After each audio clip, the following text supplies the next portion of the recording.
Nabi suruh ambil tapak tangan, letak di tempat kamu sakit dan kamu baca doa ni 7 kali.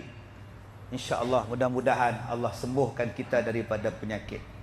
Baik, kita sama-sama letak di tempat yang tuan-tuan sakit sekarang. Ikut saya baca. A'udzu bi'izzatillah wa qudratihi min syarri ma ajidu. Nabi suruh ambil tapak tangan, letak di tempat kamu sakit dan kamu baca doa ni 7 kali. InsyaAllah, mudah-mudahan Allah sembuhkan kita daripada penyakit. Baik, kita sama-sama letak di tempat yang tuan-tuan sakit sekarang. Ikut saya baca. A'udzu bi'izzatillah wa qudratihi min syarri ma ajidu.